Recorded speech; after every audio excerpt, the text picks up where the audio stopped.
This is Fantasy Football Till Death.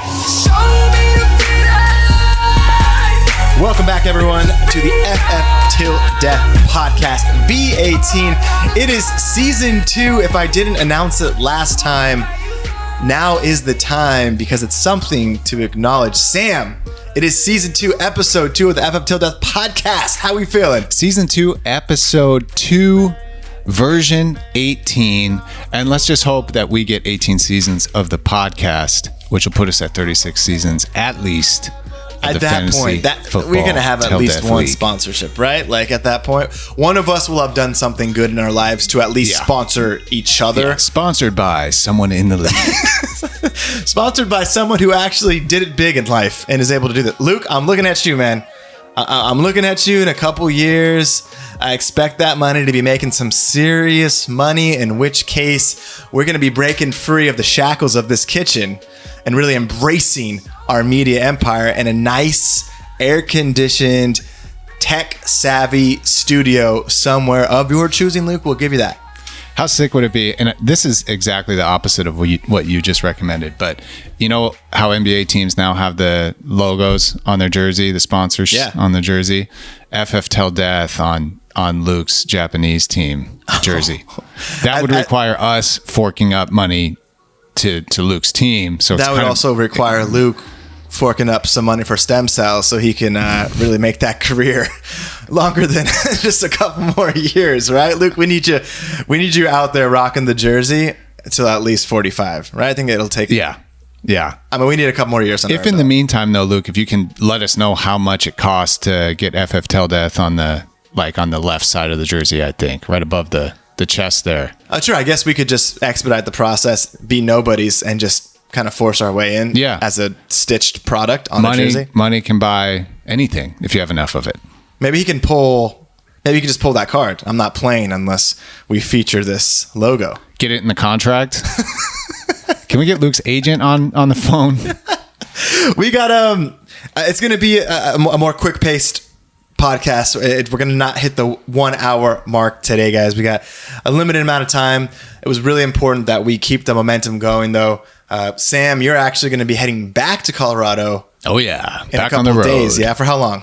For a week. Oh, just for a week. Okay, just a week. So we'll be off by 1, but the cadence will come back strong and with a vengeance. But we just really wanted to get this in. There hasn't been a ton that has happened since our last pod, and to be honest, we haven't had a chance to really dive into some of those alternative topics. Although that's definitely on the agenda for when Sam gets back. We're gonna have a good time with that. We're gonna have some guests. So I think this podcast is just gonna be a little more of the same from last week, and we're gonna start slowly integrating a little bit more fantasy football talk in the way of, just some high level conceptual team designs, pros and cons, and then we'll jump into a little segment we're gonna call All in or Fold. We're gonna kind of highlight, put some players under the microscope, and give you our thoughts on whether they're worth the investment at the top of the draft. Quick programming note, we're off next week, like Thomas just said. So be thinking about what are some topics that you want us to munch on, especially over the next 4 weeks or so, 5 weeks before fantasy's in full gear, because we want to have some fun things to talk about. And league involvement is always awesome. Yeah, we love that. Speaking of involvement with the podcast, guys, I said it last week. I can't stress this enough with the significant others. Let's lay the foundation early, establish a good communication structure with them. They give us a lot of leeway with diving into fantasy football, right? So we need to make it a mutually beneficial relationship, right? We need to have a good symbiotic relationship with our significant others. Make sure that it can be as palatable as possible. Jess loves listening to the podcast, which it's very heartwarming. I don't know if she says that because she actually does, or she just likes to make me happy. Either way works. It results in the same thing. But we played this last podcast. How'd it go? Over the weekend, and I didn't realize there were some.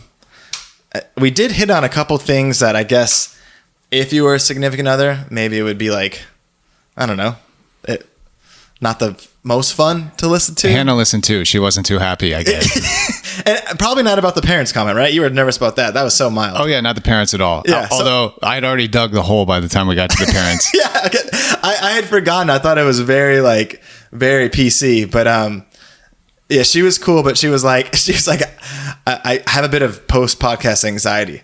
And I was like, oh, why is that? And she's like, I don't know. I'm just listening to the podcast just made me nervous about football season coming. No. And I was like, oh my gosh, babe, nothing to worry about. Hopefully, as dads, and this is going to be my first full season as a dad, I would assume that I don't blow off my family and my kid because of football season.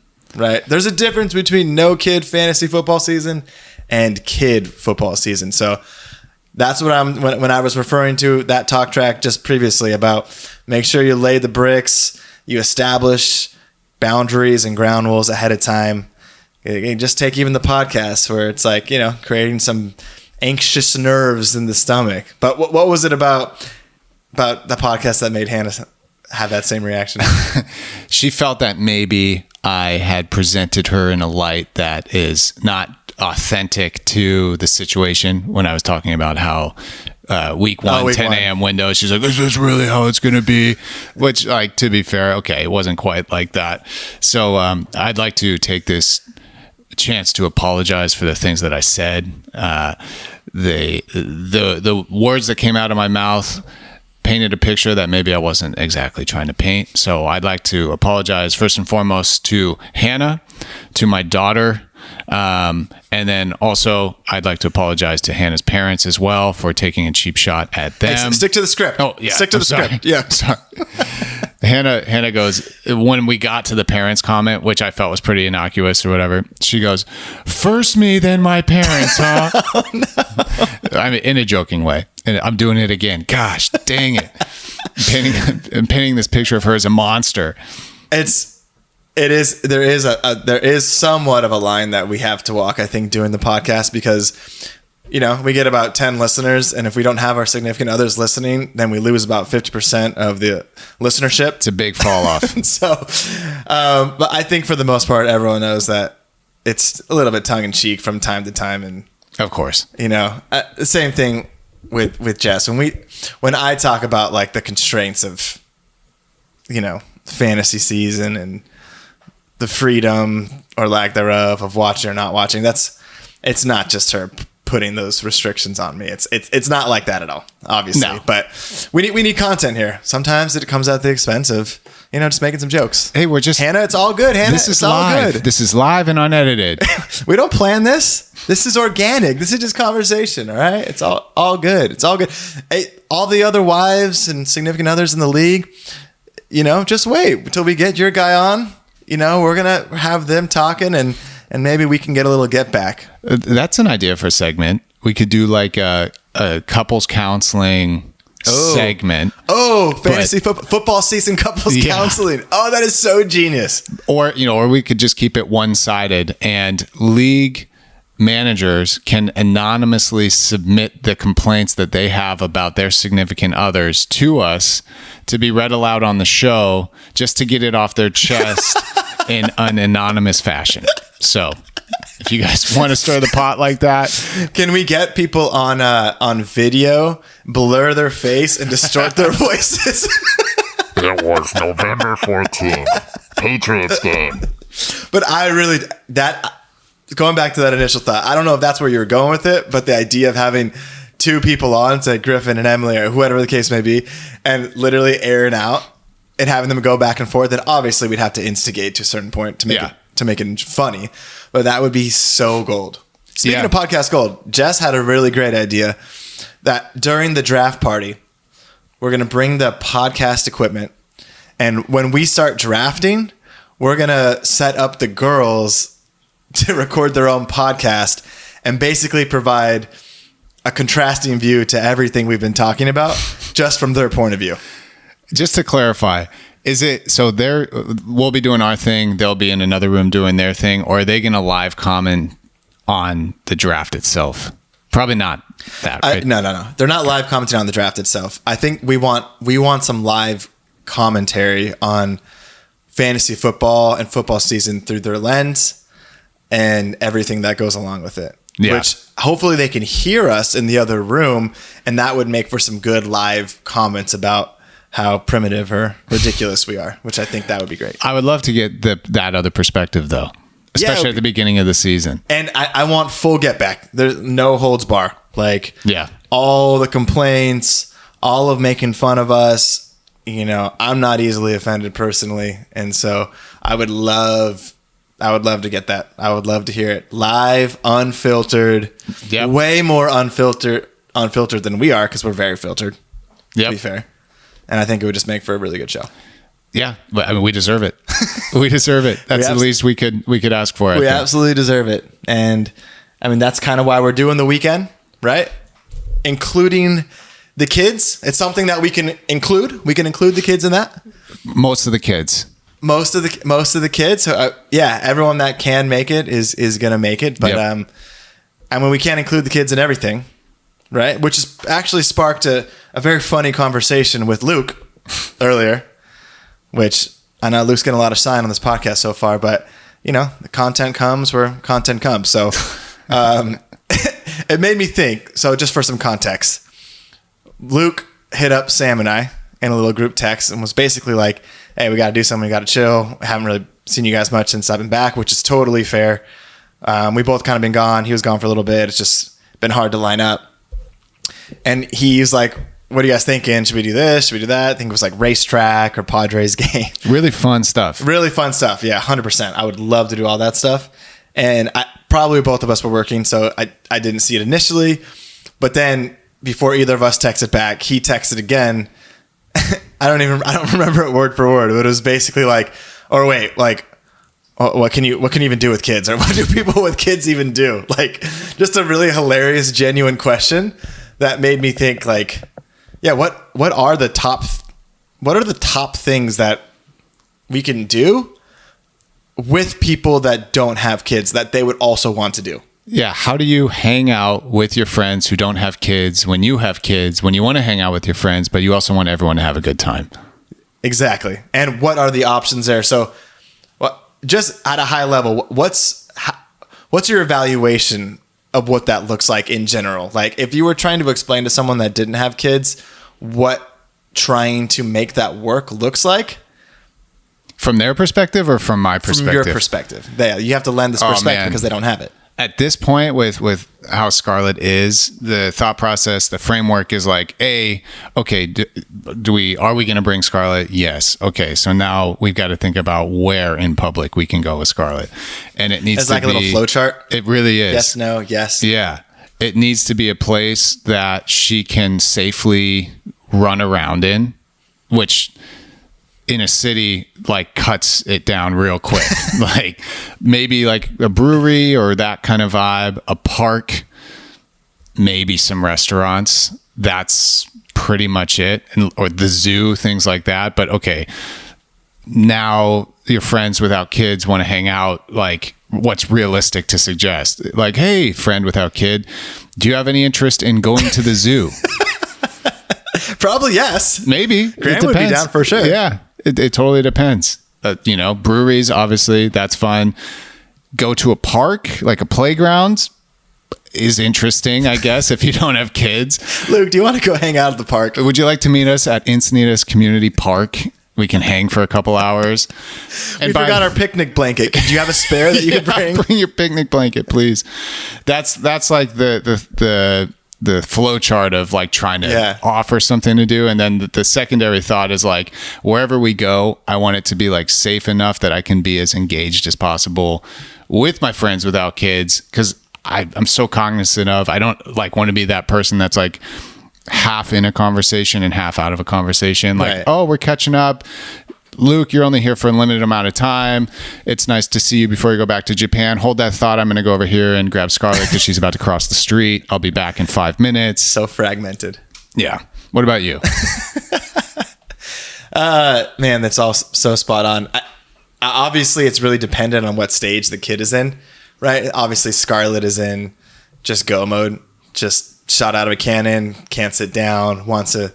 Literally, we were at the park last weekend. The park, Great park. Great park. Just a good time laying on the grass, sitting on the grass. We did get a 4-minute frisbee throw session in, so that was life changing. She would literally just walk until you haven't even figured out the point of exhaustion or no return, right? She would just keep walking across the country. She'll Forrest Gump it. Yeah, she'll Forrest Gump it. She paid no attention to you guys at all. We'll play the game of chicken with her. Like, okay, yeah, let's see how far you can go, Scar. Hey, I know you're far enough away now that you can't see us anymore, so surely you'll come back. Oh, nope, you're continuing forward. All right. Hold that thought, Thomas. I got to go get Scarlet. I was waiting for her to like get scared or feel like get like needy or like miss you guys. She's walking up to strangers. She's walking onto the basketball court, asking who's got next. Like, she's fearless. Yeah. Hilarious. So obviously that's a different situation. Beckham is not yet mobile, right? He's days away from crawling, but not yet mobile. So my biggest thing is like, where can we go or what can we do that can line up with Beckham's wake schedule first and foremost, because that's something you don't think about. It's not on your radar at all if you don't have kids, you don't have experiences.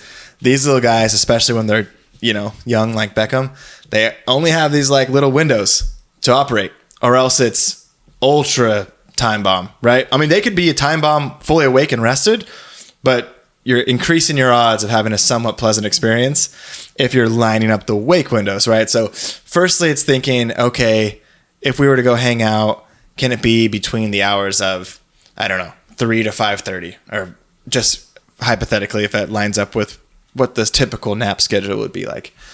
And then it's, where can we maximize our time for maybe 2 to 3 hours max when we are there, because you just don't have that. You can't have marathon days anymore, at least with Beckham at his age, right? Like, as much as you want to, like, I want to hang out and I just want to have a day, right? I just want to go out. We can go here, go grab some lunch, maybe go hit happy hour at this spot, maybe go for a drink at this other spot, like go throw axes at this next spot. It's like, you got to pick and choose the spot that's going to have the most impact, right? And then it's for everyone, because you're not just thinking about yourself. You're also thinking about, okay, my friend wants to invest their time in hanging out. Obviously, the most important thing is us catching up and hanging out. But at the same time, like you said, you don't want to be like, let's go to the park, right? Like, so yeah, it's all of those things that you take into consideration when it comes to, if you're looking at the flow chart and the answer is yes with Beckham or yes with Scarlett.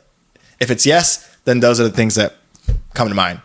Yeah. 100%. If no is a possibility, obviously with no that opens up everything. We can do anything. Yeah. But that requires the planning of lining up the childcare, which generally you can't do spontaneously very often. Honestly, the best way to do it, which is just impossible here in San Diego, is to have a sick house with a sick backyard and a sick pool where everyone can come over. You get some food going, music. You've got the beer dye table set up, and you've got the setup in the house with the crib, with the Nanit camera. So if people bring their babies, if you bring Beckham, you can put them down for a nap and you can have a whole day. For sure. Problem is, you need about $4 million to make that happen. I know, and that's why I said, I mean, you can do most of that minus the sick house part, but like, yeah, come over. I'd love to host like a backyard thing at our place. We can set up some yard games in whatever capacity we have and just make it work. The best of it. But, yeah, that's what it is. Being a parent is making the best of it. And it is the best time. Yeah, exactly. Making the best. Exactly. It was funny. I was telling Jess this situation because I was asking like, hey, what do you think is the most like ideal place to suggest or thing to do, especially for people without kids, right? And I was just telling her that it was funny. It was funny how he texted that, just being hilarious. Like, what can you guys even do? Yeah, it's like we're grounded. And she was like, man, we really paint this picture. This life is like such a bad life. Like, it just sucks. And I'm like, yeah. I hope everyone knows that it's more playful than not, obviously. Yeah. But at the same time, I hope there's a little bit of like an inside, view to it of just being realistic, right? Your life is your life now. It's very different than not having. That's a good word. You just have to be realistic about it. It is a transition to go from not having kids to having kids for so many reasons. But like one of the biggest ones that's caught me off guard is learning how to have kids as a social person, because it's not intuitive. You just sort of think like, oh yeah, especially early on, the baby kind of tricks you, like 1, 2, 3 months old. They'll go anywhere. They can sleep in the stroller. You can go to a restaurant and coffee shop for 4 hours, walk around town, but then it just sort of stops one day. And it's this slow transition of figuring out what your boundaries are now, because you're dealing with this little human. It is such a trip.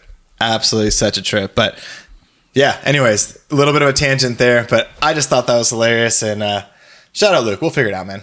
Well, I'm all that to say, it's doable. It's just different. It's just a lot more logistics involved now, but we'll figure it out. Anyways, I want to shift gears here, Sam. I want to actually talk some fantasy football on a fantasy football podcast. Yeah, let's do it. Let's do it. All right, what should we start with? I'll put the ball in your court on this one. So our two options, we can get right into our all in or fold. Let's go all in or fold, and then let's move into our sort of draft team construction talk. Sound good? Okay. Or do you want to flip it and reverse it? Just walk me through the rationale of why you want to start it that way and lead into the next part. I want to start by talking about players just to knock the rust off a little bit, sure. Like state of the union kind of on what rankings are looking at right now. And so, all right, guys, this segment, all in or fold, we arbitrarily picked just Fantasy Pros current top 15 rankings, and we're just going to go through from top to bottom. So we're just going top 15 rankings across all positions, right? Just the top, just the big board, just top 15. Big board, top 15. Cool. And all in or fold. So essentially what we're doing here is all in means this is a guy you're going to go get. You're going to stretch or exceed your budget for him. You're comfortable making him the most expensive player on your team because you believe that this is, someone that could really make a difference throughout the season. Fold obviously means the exact opposite of that. Okay. So, and can we stretch it to say like not just the most expensive person, but someone that you're willing to spend big on at what they're sort of like predicted to be at, like their value, like overspend their value potentially. Because potentially you could draft two of them, right? Or that's true. So, you're going to go get this guy, kind of regardless. You're not really looking at the price. Okay. You want him on your team. Are they worth the coin? Yeah. And so we're just going to do the current top 15 ranked. Technically, I guess we should do 12. It doesn't matter. We'll go top 15. So I'll go first, starting with number 1 currently ranked overall, Jamar Chase, on or fold. Oh man, I just want to contextualize this here a little bit, right?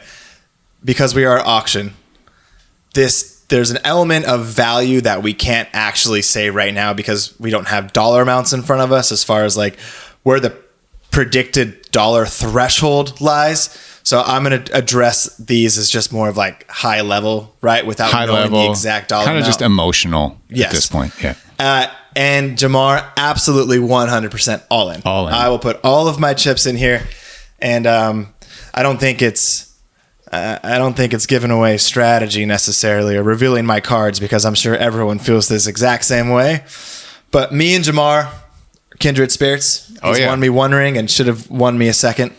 And I expect that relationship to continue this year. So I'll put the league on notice. Come with full fat wallets when his name gets nominated because your boy will be leaving no stone unturned. All his chips into the middle. That guy is, ask Graham, he's liable to go for 50. Wish you would have done it twice against him. But he can carry your team. He can carry a game. He can carry a stretch. He can carry a season. So I'm 100% all in. Whatever that imaginary dollar amount is, I'm in. All right. You heard it here first. All right. Did you want to comment on Jamar? Do you want to each have some comments? No, let's go back and forth. Oh, go back and forth. Yeah. Okay. All right. And so these are just the Fantasy Pros rankings, right? It's up for discussion. But number 2 is a running back. Hails from Atlanta, Georgia. Bijan Robinson. Are you all in on Bijan as the foundation of your team, or will you fold that and wait? I'm folding. I'm folding just because I feel like running backs have been it's been kind of a deep position. You've been able to get like pretty good value in mid rounds, and Bijan, pretty solid season last season, but and he's a freak. But I don't know. Atlanta just kind of worries me a little bit. Okay. Yeah. So is it more Atlanta and Bijan, or is it just a general indictment on the position? If I gave you every running back in the top here, would you say no to all of them because they're running backs? You know what? I think this year I probably would. I think the injury probability of running backs is too high. Bijan is a freak of nature, so maybe he's a little bit of a different story. But and yeah, if the team sucks, you're talking to a guy that dealt with Josh Jacobs 2 years ago on a horrible team. Yeah, should have been much better than he was, and that was miserable. And Breece Hall for the past 2 seasons on a horrible team. And if the team's not good, the running back really suffers. So, especially looking at Bijan on a bad team or a team that might potentially not meet expectations this year, that's why I say fold. All right, I like it. I'll add a little bit more nuance to it, because if that's going to be your take as a general indictment on running backs across the board, what I'll throw you an arbitrary dollar amount, and you tell me if it moves the needle or not. All right, I like that, because otherwise it would just be no across the board. So, all right, I'm gonna set the value for all in or fold for Bijan, and it's gonna be more than this, but I'm just trying to gauge where you're at 56.5. Yeah. I'm all in at 56. You're all in at that? Yeah. Okay. My break point on Bijan's probably around 65, 66. Oh, that's pretty high. Yeah, it's pretty high. I don't anticipate him getting much higher than that, honestly. I know. Well, okay. I'm confused at the rules for this game, but if we're saying where his value's at, are you willing to overextend yourself for the player? I'm just saying. I'm saying are you, because it sounds like you're not willing to spend huge on running backs, right, across the board, right, in general, because of the position. And so I was just looking for that threshold, right? Because there's some people that are like, I'm not going to spend over 50 on a single player, regardless of position. Yeah. That might change. That might be even less for running backs if they are down on running backs, right? And so the way that you worded that, I was assuming that in your head you were like, I wouldn't spend more than 50 or 45 on a running back. Well, that gets into our sort of like draft strategy, I think, conversation next, which I kind of do feel that way. But for terms of all in or fold, I think Bijan is like, if all in means $65, then yeah. But if all in means 72 or 75 in our league, which sometimes it does with some of these guys, then that's a fold. I like it. That's helpful. I like where that number is. All right.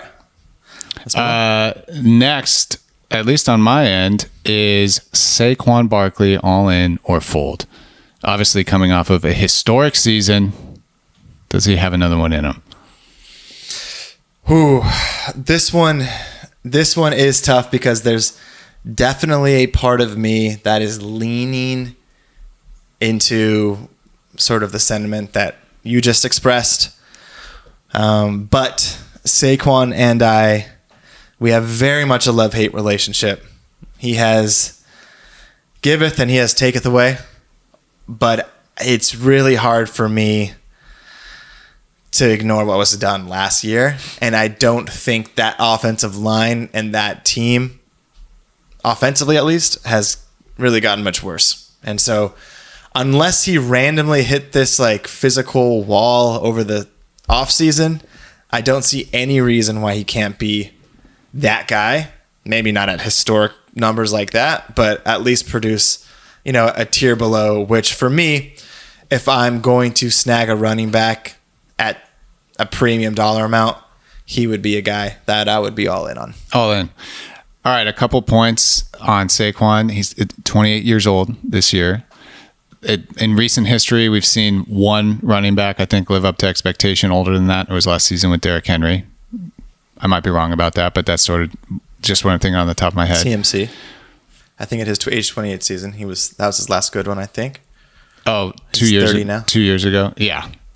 Obviously, kind of CMC, you can make the argument. He had that really sick season, and it's just been bookended by like mediocre disappointment, injuries. But yeah, point taken for sure. And mileage, that would be my only other concern. But those are not. I mean, oh, the one other thing I was going to say about Saquon is what's his value going to be this year in our league specifically? So if he's a $75 player, a $76, $77 player, are you still all in? No. Because things get nutty in our league. And this is why there's nuance to it based on the dollar amount, right? Like, am I all in on Saquon and what he can do this season? Yes, 100%. This bleeds into the next segment, but there's a certain dollar amount that I wouldn't be willing to spend on when it comes to running back in general, but that doesn't mean, and that just has to do with how I want to compose my team, right? Yeah, like as far as budget. But no, I'm 100% all in. If it took 75 to get him, I think there's a good chance that he returns that value. Oh, for sure. For you being the guy that got Saquon Barkley. At the end of draft night, if you're looking at your squad and you've got Saquon, you're not bummed about that. No, you're not bummed about that. You end up with Saquon and a Marion Hampton, like you're like, I probably have the best running back duo in the league. Yeah, exactly. And running backs can carry the squad. All right, moving on. All right, next on our list, the former number 1 ranked guy overall a couple years ago. Don't recommend taking him with the highest dollar amount if you want a guy with a healthy hamstring. But I digress. Justin Jefferson, are you all in or are you folding him as that cornerstone for the team? I'm folding on Justin Jefferson. I traded for him last year, and he just was a disappointment, so some of this is emotional, but I'm also just a little unsure what the Vikings are going to look like this year. What do you think? Yeah, I'm not spending that money on him. I'm not building my team on him. He's not going to be a guy that I cornerstone piece that I use most of my budget on. So I still super sick. I'm sure he's going to get force fed the ball a ton. I mean, he's just one of the best wide receivers of all time, probably. But yeah, I'm not in the same boat. But. Someone will have him, and someone will probably be happy that they have him. All right, moving on. Numero 5, Jahmyr Gibbs. All in or fold? Dude, I freaking love Jahmyr Gibbs. I just can't picture myself spending the same range as I would like a Saquon on him. I can't. And obviously he won't, right? He's not on that tier. But David Montgomery is not going anywhere. And I think if you looked at their splits, like he's being drafted right now as if Montgomery was hurt, right? And with Montgomery and with no Montgomery, Jahmyr Gibbs is like a top 2 fantasy running back as opposed to like a top 9 fantasy running back, I think. So yeah, at whatever that current price is based on those rankings, I'm going to fold that. I can't build it around a guy who is still in a really productive timeshare. And I mean, Ben Johnson's gone. I don't know how much that's going to impact this offense, but some unknowns. That is true. All right, next on our list, CeeDee Lamb. All in or fold on that guy? Fold. That's it. Fold. Fold. All right, so I think now as we finish off and kind of go a little bit, pick up the pace here, a little more rapid fire on this, we do have to reframe, I think, our mind. Like a guy, these next guys aren't going to be the same anchors as the previous guys. Right. There will inevitably be less money. So I guess let's keep with the same notion of are you okay with them being the highest spent player on your team? Yeah, I like that. Okay. All right, so just no across the board. CD, you're not willing, even if the rest of the guys that you're drafting are lower tier guys. You're not comfortable with him being your number 1 guy. Yeah, let me, given the caveat you just said, then I will go get CeeDee Lamb. If he's on the board, I need a guy. I'm comfortable making that CeeDee Lamb. Okay, perfect. Derrick Henry. Wow, jump down the list here to Derrick Henry. All right. Our list must be different. Oh, he's ranked seven on the list I'm looking at. Oh, is he? Okay. I thought I was on the Fantasy Pros draft rankings. Yeah. Mine next one is Puka. But let's roll with the punches. Derrick Henry? No, I'm not. No, I'm not. He's not going to have a million touchdowns again this year. No, he's going to be good. I want him, but this is the year that I most want him. And I know Murphy's Law. I can't be the guy that drafts him when I most want him because he will go down. He'll let you down. I'll save him for Springfield and have him rejuvenate. What if you get the number 6? Let's look at it this way. What if you went out and got your guy in Jamar and you're gonna make Derrick Henry your RB1? No. Still no. No. The only, and I'll throw this out there for everyone to hear, the only guy that I would want to pair with Jamar is his running mate from last year. Bring the squad back together, give him a chance to go get me another ring, and that's Bijan. All right. And that's just for the team chemistry and the vibes. If I am going in that direction and spending out like that, that's the only dude I'm willing to do it for. All right, I like it. All right.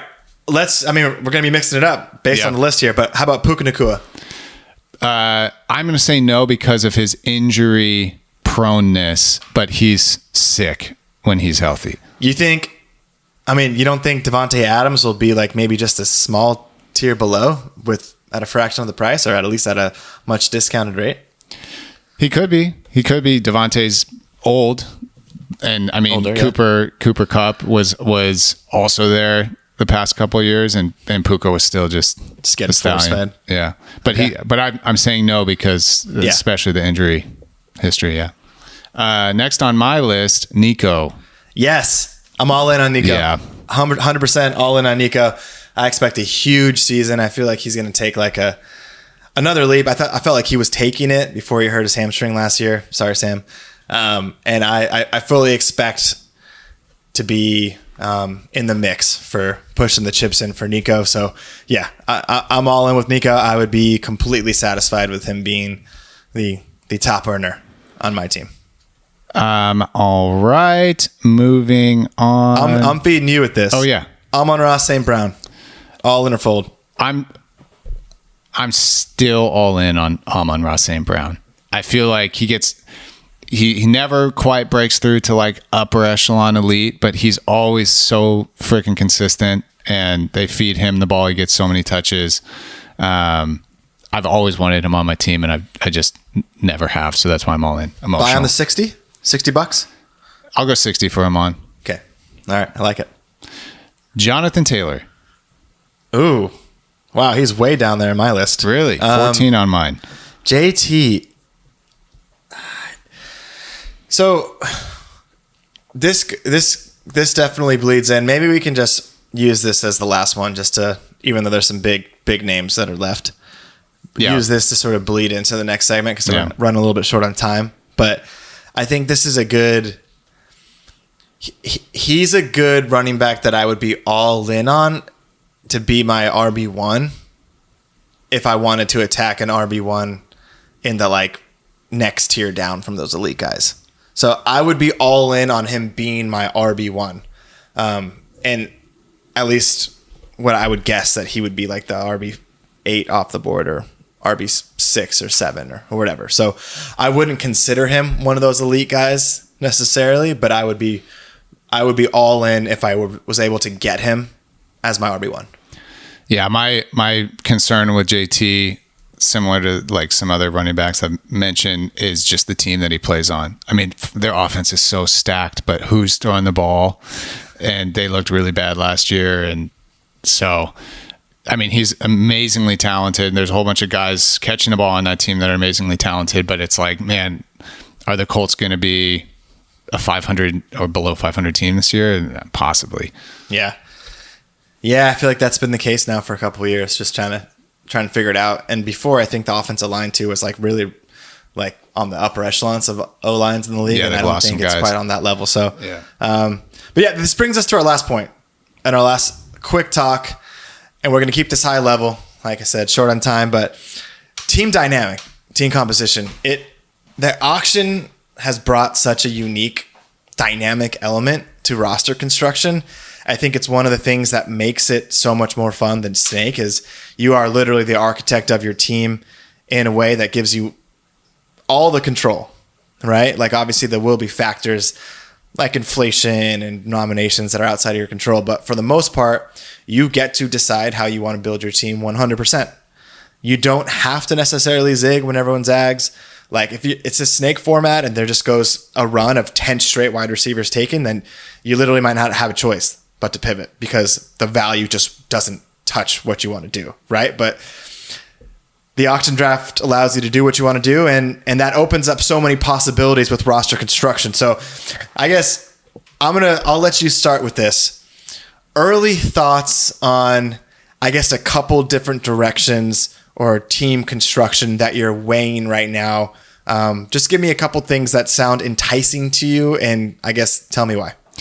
So this year for me, what I think sounds really enticing is going and getting a couple of these guys, like spending on a couple guys. And you never do that. And I never do that. And it's going to be really hard for me to do that. I was going to say, you say this now. I feel like I've heard this story a couple times. And the reason I want to do that is because I do think this year, especially, there's so much talent in the mid and late rounds. So spend big on a couple guys and then like maybe kick yourself out of spending in that $40 and $50 range and then focus on 30 and below. Because I think you can construct just get a lot of pieces. You know, you kind of did that a little bit last year, I feel like, and you had a lot of really exciting pieces on your team. People that like, could have gone either way, but ended up like hitting, like Lad being one of them. I think he was JSN. JSN, exactly. And to me, that just sounds a little bit more exciting. I also think the approach that I've taken the past few years of trying to draft like a super solid starting group can leave you really, really thin. And when one piece goes down, like Nico went down, then you're just kind of fucked and you don't have pieces to trade. So that's kind of where I'm leaning toward this year. What about you? Yeah. In a lot of ways, I'm in that same boat, but that's not really anything new for me. I've always gone the hero route. If not one, but two, multiple. And I think this year, I really do think it's going to be more valuable than ever because of the one less bench spot, which means that there's more players or there's less players out there to draft initially. Yeah. Right. And so saving your money for filling out the bench is going to not get you as far. Maybe those 6 players will be a slight level above what the 7 players would have been if you employed the same strategy of waiting and being shrewd with your money. And that could work out great. But what that does is creates more of a waiver wire, right? Which is why I think part of why we did it to begin with. And if you feel like you can navigate your way in the waiver wire, like I'm pretty confident in my ability in the waiver wire, that just means, I want to have 3 or 4 trash guys on my team, like that I could drop at a whim. Like I hate, unless you really hit, like Luke's done an amazing job the last couple of years of like, he seemingly hit on like all the guys he drafted, even on his bench, not like studs, but just guys that like you wouldn't drop. Like, and they have value. They actually have value. Yeah. Not guys that you like mess around and tack onto a trade and just like insult someone. Like guys that would actually have value that you could potentially 3 for 1 or 4 for 1, right? So unless you hit like that very, very successfully, then like you don't want to be handicapped by a few guys that like maybe if you squint have value, right? Like you want to have the flexibility and the freedom to kind of drop guys at will. And so I like that. The one thing that having that 7 bench players allowed you to kind of do is just hold on to a couple more lottery tickets, right? And so you give yourself a little bit more opportunity if the second guy and the third guy go down, right? But it opens up the wire. So that means, right, if you stack the team a little bit more, then the bench, there's going to be more people out there on the waiver wire to grab. So yeah, I'm on the same page with you. I might even go 3, right? For sure 2. Now what that looks like, I don't know if that means 2 guys over 60, right? I don't know if that's Jamar at 80 and Derek or Ashton Genty at 55. Like I don't know what it looks like, but I'll definitely walk away with 2 guys in that top echelons. And to be honest, putting all my cards out there, I really want to go double down on the big wideouts. Like in a perfect world, I'm rocking Jamar Nico as my 2. That'd be a sick. My 2 knights at wide receiver. I'm chilling out big time, scooping up like a Drake May or Jared Goff or Jordan Love at QB, just chilling, picking someone up. But quarterbacks are crazy this year. Like, good on you if you spend the 30 on Josh Allen or Lamar. Like, obviously those guys are insane, right? But there's 16 options of guys that you could start. Like Herbert I think he's 14th ranked or something. Like, there's never been more options at quarterback, right? So you can get a QB. Dak, if he bounces back, right, he's liable too, right? Like, oh yeah, you're gonna be able to get a QB for in the 2 to 4 range. I hope so. There's no way. I don't think there's no way you can do that, right? Like, you wouldn't be able to do that. Tight end, I don't know. Besides Brock, maybe Kittle. Like, there's not. I think that like Travis Kelce in his prime sort of situation where you're going to be spending big there. So, yeah, there's room, I think, to sit back and fill out your team with some value. And to your point, it's really deep, right? So, yeah, I like the idea of getting 2 or 3 studs, maybe having $30 left over to fill out the team and going and just let it rip. Where are you taking Chris Olave this year? Oh my gosh. If we got to figure out if that Airbnb has top tier Wi-Fi. Oh, that's a good point. Well, yeah. Whatever we need to do, if we need to like bring some hotspots. Yeah. Boost it up. If we need to, send a little stipend to the owner to just, hey, let's upgrade the Wi-Fi for a month here.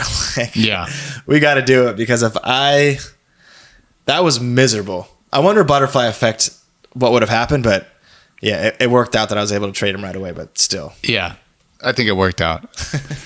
All right. Well, let's end on one quick news segment, Space Corner with Kevin. We got our one random fact of the day. Is this going to be a recurring segment? I don't know. We haven't talked about this off air. Yeah, we'll test it. We'll see how it plays with the audience. Here's the fact. The average density of the universe is roughly 5 protons per cubic meter. Wow. Can you repeat that? The average density of the universe is roughly 5 protons per cubic meter. 5 croutons? 5 croutons per Caesar salad. What does that mean? Basically, it means that the get this, space is basically empty. Yeah, think about that. The average density of space. Yeah. So what's the average density of just normal sea level outside world? Well, so Ken gave me a little caveat here. We, as human beings, are made up of a number that I can't even pronounce. 10 to the 3, 6, 9, 12, 15, 18, 24, 10 with 27 zeros behind it. That's how many protons we have just in our. I know we're not all the same. Body. I mean, Kendall in that hype video definitely had a few more. He had a few more protons, I think, for sure. Speaking of the hype video, what are the rumblings this year? I feel like we need some content. I'm down for me and you to cook up some content. Let's do it. Yeah, I love if anyone wants to like film some sick videos and send them to me, I'll edit them. So the video that we did last year, Ken filmed everything himself. He did the whole shot list. He just sent me a folder with shots in it that I was able to splice together. So good. So he did such a good job. Yeah, that was such a good video. When I resent it to the group, it was because I just watched it a couple times, just dying. It was just so funny. So funny. Perfect. He did such a good job. The best part about it is that video leading into his draft. I thought it was such a sick video and ending on the bridge over Kazakh Dune. And then he drafted Praise Olakonkwe. It's so iconic. It really is so iconic that Ken releases that content. You obviously help him out. It's great. Ken riding this high of ready to go out and dominate the fantasy world. It's his time. Had that sick team. And then winless for the first 4 or 5 weeks? He was 6 weeks? What was it? 7, something like that. Basically, he got himself to the position where he had to win out to have any shot at potentially winning the wild card. So whatever that was, 0-5 or whatever it was. Absolutely. And then he had a good run. Like he rattled off 3 or 4 straight and his team was looking pretty good. got some running backs, and obviously it didn't work out. But so great. Hey, by the way, I updated my team name. I always go for an early update because it helps me get my mind, get the juices flowing, right? Feel like I'm part of it. I usually end up changing it, but I wanted to get some feedback on it. So it's based off the locus of control. Do you know what the concept of the locus of control is? No. Essentially, that fate isn't outside of your hands, that you control your own fate. Okay. Right? You can control your own destiny, and it's not just undetermined luck that controls sort of where the wind blows. Okay. So, locus theory, right? Grounded in that you control your own destiny, your own fate. All right. What are your thoughts? Do you think it's too conceptual? As a team name? Yeah. It went right over my head, and you just explained it to me. Okay. So I need to workshop it. Wait, so I was a little distracted because I was trying to pull up the league, but I couldn't do it. Your team name is Locus Theory. Yeah. And does that sound better or worse than the locus of control? I like the locus of control. Okay. Better. Because what about just the locust? I thought about that, but that's a little bit. I feel like maybe that's a little bit too far away from what the definition of what it's meant to be is. Then again, but you kind of have this duality too, or you just explained it. And locusts are like this coming plague too, that that just devours everything in its path. Yeah, that. I like that. The wrath that gets. I was thinking about that. I just couldn't I wanted people to not think of me just as a bug. I'm being completely transparent. I was thinking about that. It's like every time you play me, you're just thinking about a bug. Well, when you put it that way, I had thought up like locust was this really sick thing in my mind after everything you just explained. If people thought of me as, do you know who Eliath is? No, I don't know anything. So, you probably haven't watched Loki. No. Or Deadpool. This is saying Eliath is a trans-temporal entity, who that serves the Guardian.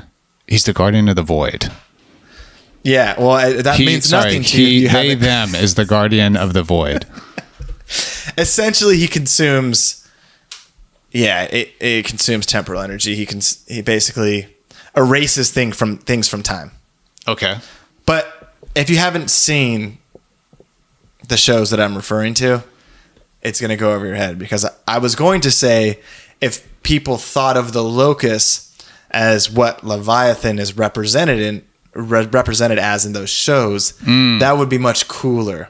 It's like this. Is there an image there that's popped up? Yeah, the smoky kind of just ethereal monster, cloud face in this mist kind of thing. It's similar concept where it devours everything in its path. It's just not a bug.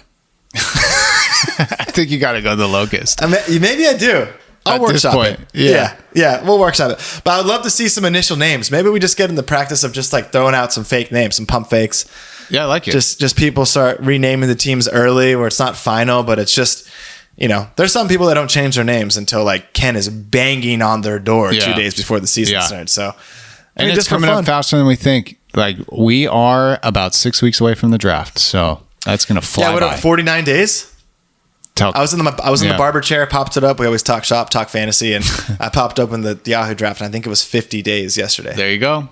Less than 2 months. Is your team going to be good? No. I said this right before we got on. I think I peaked in 2021, and my brain is stuck there. And I look at these rankings. I'm like, I don't want Saquon Barkley on my team. He still has a torn ACL, right? Yeah. Saquon, the guy that plays for the Giants. Do you want to change up your predictions? Your early season predictions? About who gets last place? Is that what you're talking about? Yeah, first and last. You've had some time to digest it. First is Luke and last is Graham. Yeah, I mean, I'll take last. You want to change your prediction to put you in last? Yeah, I'd like to have no expectations on my team. Okay, last thing. Can you give each individual member a shout out? Can you name all the members and give them an individual shout out off the top of your head? Yeah, let's do this. How much time do you have? I want to get into the habit somehow of we mention everyone's name on the podcast at least once. All right. Let's go with the Simmons Bros from Idaho. Shout out. Simmons Bros from Idaho. Shout out Ben in Wisconsin. Are you there yet? I don't know. Shout out Luke. Hey, wait, hold on. What should he drop if he's in Wisconsin? Ben, if you're in Wisconsin and still listening to the podcast, please drop the bicep flexing emoji with the cheese next to it. Yeah, with the cheese, of course. If the flowchart says Ben, yes, in Wisconsin, robot cheese. Yeah. If flowchart says Ben, not in Wisconsin, then robot flex. Yeah, there we go. I like it. That was too complicated. Yeah. Ben, no chance Ben gets that. Just rewind. Listen to this a couple times, Ben. Where did I leave off? We got the Griffins. Shout out Griffins. We got Brendan and Jason, 5'5" brothers. Casey, welcome to the league. Kendall, you and me. I forget everyone that I've named already. Blub blub blub blub blub blub blub blub blub. Where am I at? Oh man, I'm He's leaving huge people in Japan. out. I already named Luke. Did you? Yeah, I said Luke and Dom. Oh, okay. I think I named everyone already. Let's see. Are you sure?